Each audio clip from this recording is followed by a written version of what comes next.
Let us learn few chemical properties.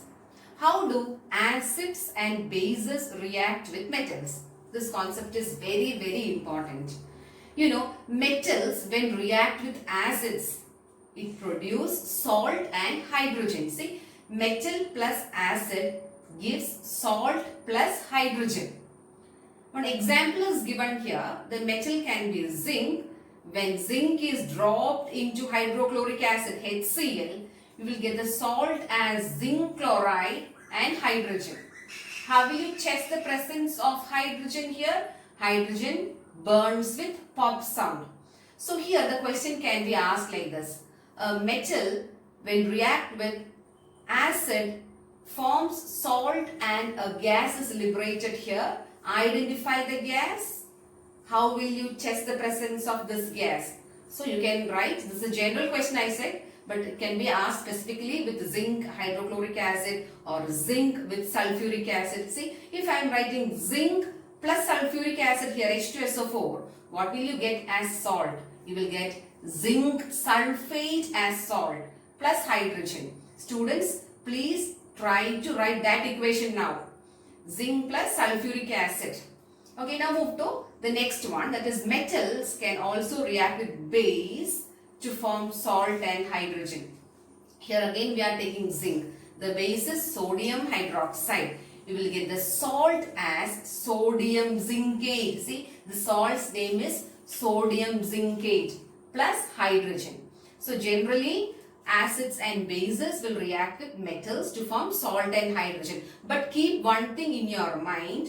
Not all the metals can react with acids and bases, which you will learn about that later. How do metal carbonates and metal hydrogen carbonates react with acid? See, metal carbonate reacts with acid to produce salt, water and carbon dioxide. In the previous case, we learned metal plus acid gives salt plus hydrogen.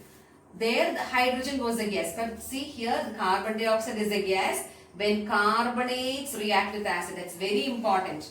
Let us take one example. Na2CO3 is metal carbonate. Sodium is metal, Na2CO3 is metal carbonate. Metal carbonate plus acid, which is a salt form. Salt formed the sodium chloride plus water plus carbon dioxide. Now, let us see one more example. Metal hydrogen carbonate, NaHCO3 plus HCl gives NaCl plus H2O plus CO2. Now, here also you can see the same kind of products are formed. So, how will you generalize this reaction? Metal carbonates and also metal hydrogen carbonates react with HCl or acid to form salt, water and carbon dioxide. Let us learn these two reactions in an easy way. You learn MASH, MASH. It's a very common word to you. See, metal plus acid gives salt and hydrogen. Same way you can put B here. Metal plus base gives salt and hydrogen. So this is the first reaction. The second reaction is like this. Just imagine a student is going to learn MCA at SW College.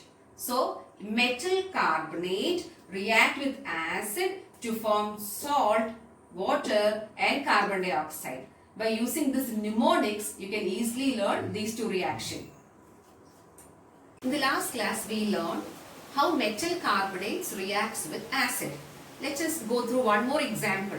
Metal carbonate here is calcium carbonate. It reacts with acid to form calcium chloride, that is a salt, water and carbon dioxide. This equation is very important.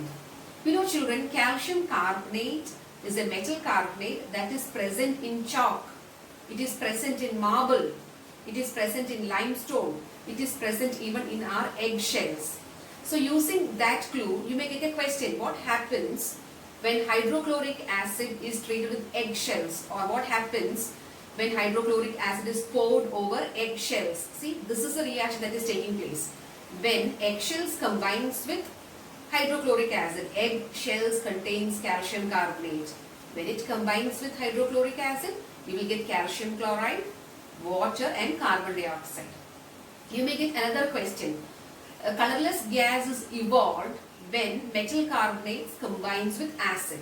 Name the gas. How will you test the presence of that gas? Write equation. Okay, you can write equation of this kind. Now name the colorless gas here. The colorless gas here is carbon dioxide.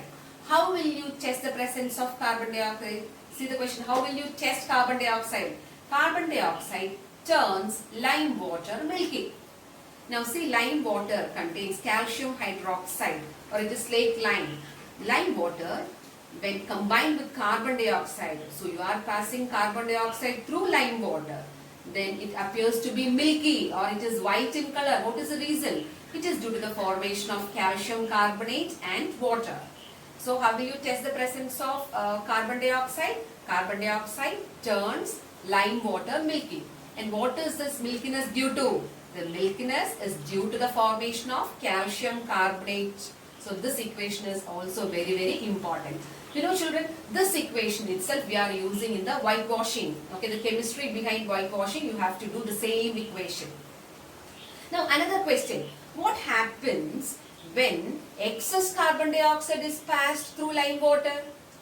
See, when you pass excess carbon dioxide, slowly the milkiness disappears. See, milkiness disappears due to the formation of calcium hydrogen carbonate. So milkiness was actually due to calcium carbonate. But when you pass excess carbon dioxide, the equation changes. See, CaCO3 plus H2O plus again you are passing carbon dioxide. Now you are getting a new product, that is calcium hydrogen carbonate or calcium bicarbonate, which is colorless. So the milkiness disappears. So I will repeat, this question is very important.